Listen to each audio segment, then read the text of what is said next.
Bonsoir et bienvenue à cette édition, le sommaire. Le Conseil des ministres s'est tenu ce mercredi 1er juillet sous la houlette du chef de l'État Patrice Talon. Plusieurs décisions ont été prises, notamment la transmission à l'Assemblée nationale pour examen et vote du projet de loi portant révision du Code des marchés publics en République du Bénin. Plus de précisions dans ce journal. Dans le cadre de l'examen national de bac 2020 qui se tient dans le mois de juillet, le directeur de l'office du bac, Alphonse Da Silva, a effectué une visite au CEG Saint-Rita à Cotonou ce 1er juillet. C'est pour s'enquérir du déroulement des préparatifs qui sont presque terminés. L'attirance érotique préférentielle ou absolue envers un partenaire sexuel de son propre sexe est appelée homosexualité. Bien qu'il existe depuis plusieurs années, ce phénomène est diversement apprécié. Les citoyens de Cotonou en parlent dans cette édition. Alerte coronavirus. Attention, attention, le coronavirus se transmet très facilement et fait des ravages. Pour l'éviter, le port du masque de protection est obligatoire en tout lieu. Dans l'administration publique ou privée, dans les réunions, les rencontres, dans les marchés, les magasins, les boutiques et lors des déplacements, le port du masque est obligatoire. Même dans les lieux privés, dès lors que l'on n'est pas seul, le masque doit être le fidèle compagnon. Mais attention, le port de masque de protection ne dispense nullement d'appliquer les autres mesures de prévention, notamment le lavage des mains à l'eau et au savon et l'observance de la distance de sécurité sanitaire d'au moins 1 mètre entre personnes. Enfin, s'abstenir de porter des gants en vue du lavage régulier des mains à l'eau et au savon ou de l'application de gel hydroalcoolique. Pour tout savoir sur l'épidémie du coronavirus au Bénin, rendez-vous sur le site web www.gouv.bj/coronavirus. Ceci est un message du gouvernement de la République du Bénin.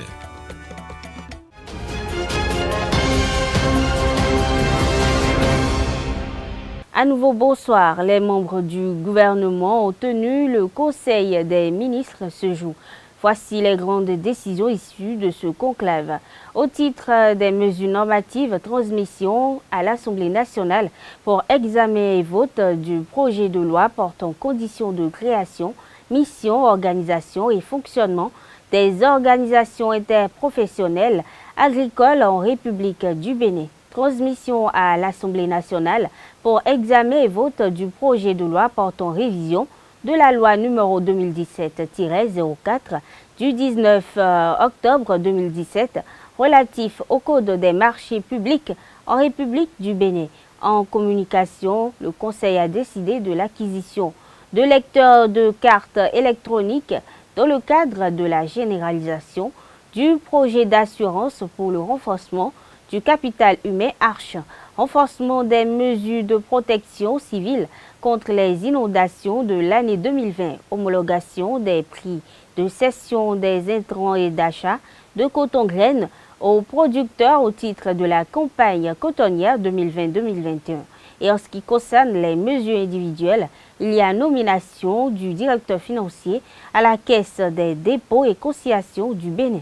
Les préparatifs du baccalauréat session de juillet 2020 abordent la dernière ligne droite. 2 semaines après son démarrage, la distribution des convocations se poursuit. Ce mercredi matin, le directeur de l'office du bac, Alphonse Da Silva, s'est rendu au CEG Saint-Rita de Cotonou afin de constater le déroulement de l'opération pour les candidats libres de l'Atlantique et du littoral. Nous sommes au collège d'enseignement général Sainte-Rita à Cotonou. Les candidats libres au baccalauréat session de juillet 2020 des départements de l'Atlantique et du littoral retirent leur convocation ici. Entre la vérification des pièces par les agents de l'office du bac et le retrait, l'opération se déroule sans embâche en un laps de temps. Pas plus de 2 minutes. Ça a été rapide. Ça ne m'a pas pris du temps. Voilà, ne signez pas à la place d'un autre, c'est fini. Bon, donc vous prenez votre quittance et vous prenez aussi votre convocation. Moi, je vous souhaite bonne chance. À quelques jours de la clôture de cette phase, le directeur de l'office du bac, Alphonse Da Silva, a effectué une descente inopinée pour s'enquérir du déroulement de l'opération. Tout se passe plutôt bien. Au début, il n'y avait pas beaucoup d'affluence. mais les gens attendent toujours les derniers jours pour venir. Nous sommes déjà à près de 60%.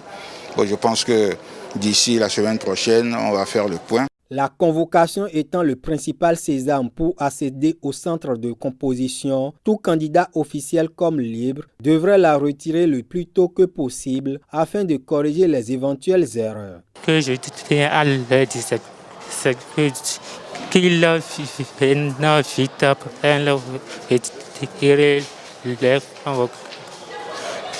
convocations pour vérifier si les noms sont bien écrits ou bien il y a des fautes.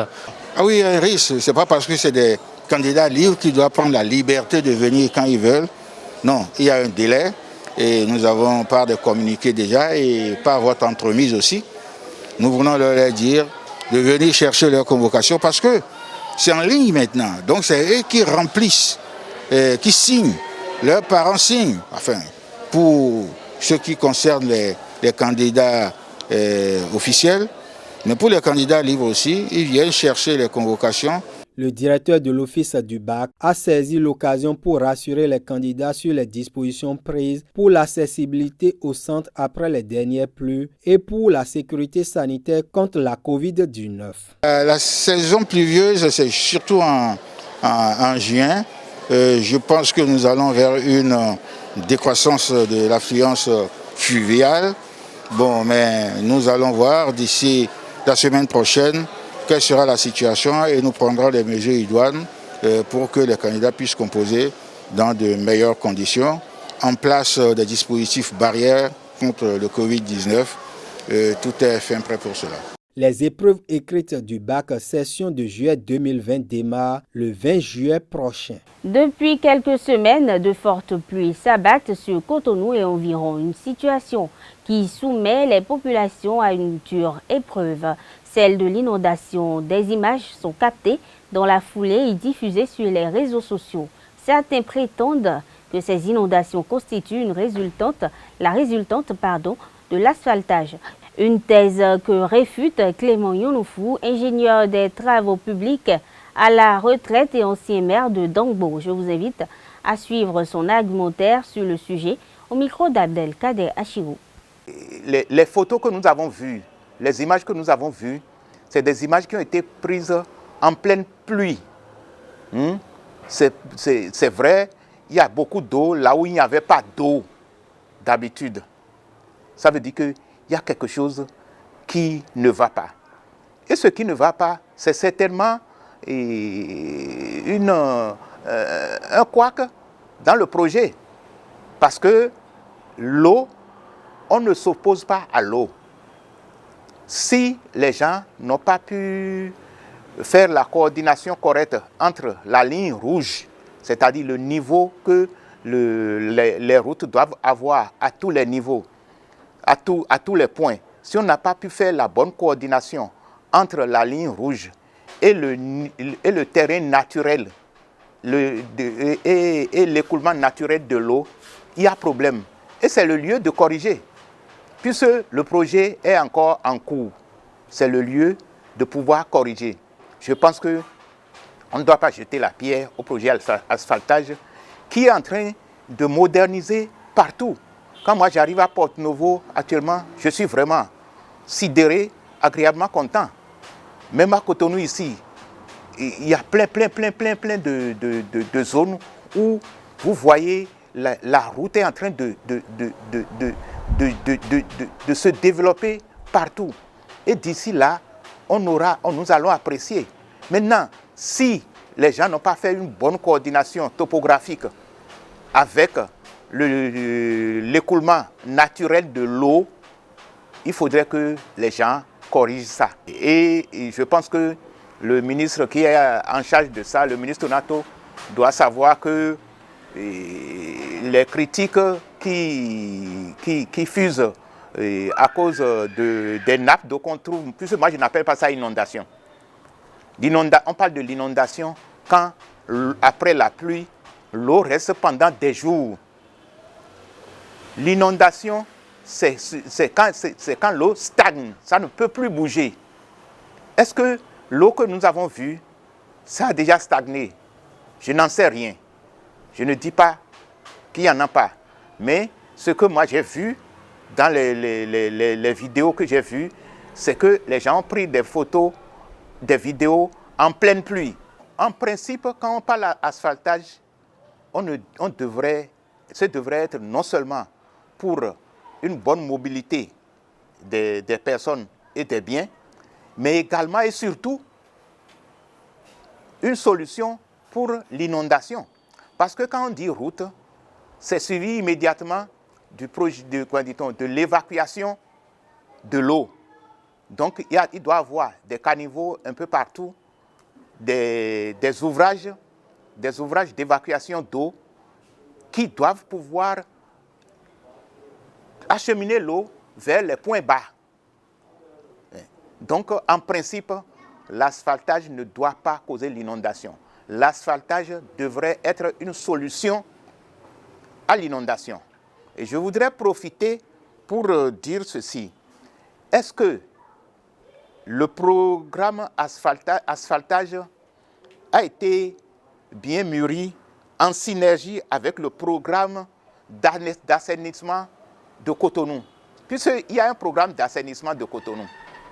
Quand on parle d'assainissement, c'est nécessairement pour sortir des nuisances des eaux pluviales. Donc, si on constate qu'il y a un semblant d'inondation, il faudrait que les gens s'arrêtent pour voir pourquoi il y a ces couches d'eau qui n'étaient pas habituelles à certains endroits et qui sont là actuellement.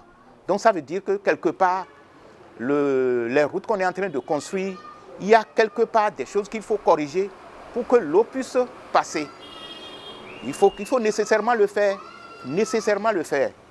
Et si on le fait, je pense que les choses vont se rétablir. Le projet asphaltage pourra alors atteindre son objectif qui est non seulement de faciliter la mobilité des personnes et des biens, mais aussi de régler le problème de l'inondation. Triste fin pour un malade béninois qui, infecté par la Covid-19, a atteint la phase terminale. Il a été enterré comme l'exigent les mesures officielles. En effet, l'enterrement d'une personne décédée des suites de la Covid-19 se fait de manière spéciale et sans intervention possible des parents, ce qui rend encore plus douloureux le deuil dans un contexte sociologique comme le nôtre au Bénin. Je vous invite à suivre dans ce cadre le commentaire réalisé par nos confrères. La phase terminale pour ce patient béninois rongé par le coronavirus. Plus d'espoir de l'arracher des griffes de la mort malgré son admission à la réa dans ce centre de prise en charge. Impuissant à l'extérieur, ses parents n'ont que leurs yeux pour pleurer. Impossible d'approcher le corps au risque de s'exposer au virus. Même au cimetière, son inhumation s'est faite de manière spéciale, loin des yeux de ses proches. Le tableau du coronavirus a viré au rouge au Bénin. Les cas positifs se multiplient au sein de la communauté et les décès se comptent par dizaines. Seule l'observance des gestes barrières peut aider à se protéger contre ce virus. L'homosexualité désigne une forme de monosexualité caractérisée par une attirance sexuelle ou par des sentiments amoureux envers une personne du même sexe.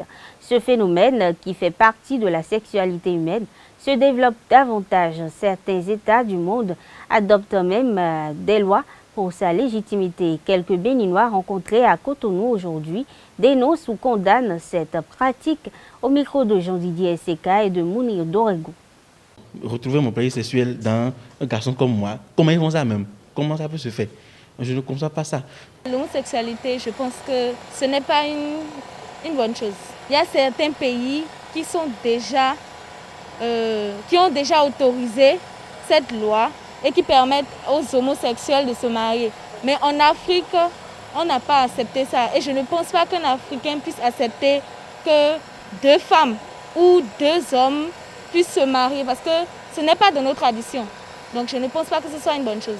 Dieu nous a créés. Il a créé un homme et une femme. Il a demandé de s'accoupler et de se multiplier. Donc on ne peut pas permettre à un homme et un homme de s'accoupler. C'est pas possible. Ils vont s'accoupler, ils vont donner quoi? Ils vont forcément adopter un enfant. Si on parle de sexe même, c'est pas seulement jouir qui est le problème. Il s'agit aussi de procréer. Et je suis parfaitement sûr que deux êtres de même sexe, ils ne peuvent pas procréer. Un homme et un homme, deux hommes ne peuvent pas jouir et procréer. Et puis deux femmes ne peuvent pas se mettre ensemble et procréer. Même en Lévitique, dans l'Ancien Testament, en Lévitique 20 ou 22, il paraît que deux êtres de même sexe qui vont se mettre ensemble, ils seront punis sévèrement quand même. Je ne vois pas un homme, sur le plan sexuel, comme je peux le dire, faire l'amour avec un autre homme. Je ne sais pas quel plaisir ça il éprouve. Les deux éprouvent. Ça, je ne sais pas. Pour moi, ça me fait ressentir du dégoût. C'est du dégoût. C'est la même chose pour les femmes aussi. Parce que on a dit, sur le plan sexuel, c'est une femme et un homme. Quand on parle de sexualité, c'est toujours ça, pour avoir le plaisir charnel entre les deux êtres, c'est ça. Mais avoir un homme, bien deux hommes qui se touchent, à faire se caresser, des trucs comme ça, moi, je ne conçois pas ça. L'homme a été créé pour jouir de ce qui est contraire à lui. Il ne peut pas se trouver son plaisir dans ce qui est pareil à lui. C'est dans la recherche de l'autre, dans l'altérité, la recherche de l'altérité, qui le pousse à aller vers le sexe opposé et à chercher sa jouissance. Alors si quelqu'un se retrouve à chercher de la jouissance avec un semblable à lui, je suis garçon, si j'arrive à trouver un garçon qui se met à me caresser ou à me faire des attouchements bizarres, mais c'est qu'il est dépravé, il n'est pas normal. Parce qu'on ne peut pas trouver sa jouissance dans quelque chose qui est pareil à nous. C'est contre nature, c'est de la gâterie simplement. Les femmes qui le font, c'est parce qu'il y a quelque chose qui manque en elles. Parce que tu ne peux pas être une femme normale, une femme qui est sensible. Une femme sensible à tout ne peut pas faire ça, ne peut pas s'adonner à des actes pareils. Parce que quand tu es sensuelle et quand un homme te touche vraiment, tu sais que tu te sens vivante. Tu dis que voilà, je suis femme. Mais quand deux femmes le font, je pense que ce n'est pas vraiment des femmes, il y a quelque chose qui ne marche pas, il y a quelque chose qui ne va pas en elles. Donc peut-être que c'est un problème psychologique, mental qu'elles ont et qui les amène à faire ça. Et c'est peut-être un problème qu'ils ont depuis leur bas âge. Et elles ont souvent vécu avec des femmes. Parce que je crois que c'est de là que ça commence. Quand tu as l'habitude de vivre dans un milieu où vous êtes pareil, vous êtes même chose, parfois on est tenté à certaines tentations. Je crois que c'est ces milieux-là qui les amènent à s'adonner à ces actes d'espionnage et autres. Mesdames et messieurs, la page inter de cette édition évoque l'annonce de la réouverture des frontières aériennes par le président sénégalais. Le défilé de milliers de personnes en Soudan dans le but de réclamer la justice, la déclaration de Joe Biden à propos des meetings et pour finir la réouverture de l'espace Schengen en Chine. Le président sénégalais Macky Sall a annoncé lundi soir dans son discours à la nation la réouverture des frontières aériennes à partir du 15 juillet prochain. Les vols internationaux reprendront selon un protocole sanitaire et la réouverture dépendra aussi et surtout de l'ouverture ou non des frontières dans les pays de destination, a précisé le président Macky Sall. Rappelons que le ciel sénégalais est fermé depuis la mi-mars en raison de la lutte contre le coronavirus. Au Soudan, des milliers de personnes ont défilé hier mardi 30 juin 2020 dans la capitale Khartoum pour réclamer justice. Un an après la chute de l'ex-président Omar el-Béchir, les Soudanais sont de retour dans la rue. Ils réclament des réformes et que justice soit rendue aux victimes du soulèvement populaire de l'année dernière. Pour la petite histoire, plus de 100 manifestants étaient morts durant la seule journée du 3 juin 2019 quand les services de sécurité ont dispersé la foule devant le quartier général de l'armée. Le candidat démocrate à la Maison-Blanche, Joe Biden, a déclaré ce mardi 30 juin qu'il suivrait les conseils du docteur. Il n'organisera pas de meetings électoraux à cause de la pandémie de COVID-19, contrairement à son rival Donald Trump. Pour rappel, Donald Trump a été vivement critiqué pour avoir organisé un meeting de retour en campagne à Tulsa, dans l'Oklahoma. Un meeting qui a réuni le 20 juin plusieurs milliers de personnes dans cet État du Sud, où sévit une poussée de cas de coronavirus. Le candidat démocrate a précisé qu'il n'avait pas été testé pour le coronavirus parce qu'il n'avait pas eu de symptômes et qu'il ne voulait pas prendre la place de quelqu'un d'autre. Mais il le fera certainement bientôt, a-t-il précisé, maintenant qu'il n'organise plus de rencontres publiques. En Chine, l'espace Schengen rouvre ses portes à une poignée de pays. Les Européens ont validé ce mardi une liste restreinte de 15 pays dont les ressortissants seront autorisés à voyager. Élaborée par les ambassadeurs des pays de l'Union européenne vendredi soir, l'UE et l'espace Schengen comptent en dehors des USA, l'Algérie, l'Australie, le Canada, la Géorgie, le Japon, le Monténégro, le Maroc, la Nouvelle-Zélande, le Rwanda, la Serbie, la Corée du Sud, la Thaïlande et la Tunisie. Elle inclut également la Chine, mais uniquement à condition qu'elle admette sur son sol les visiteurs venant de l'UE. Rappelons que les frontières avaient été fermées à cause du coronavirus. Alerte coronavirus. Attention, attention, le coronavirus se transmet très facilement et fait des ravages. Pour l'éviter, le port du masque de protection est obligatoire en tout lieu.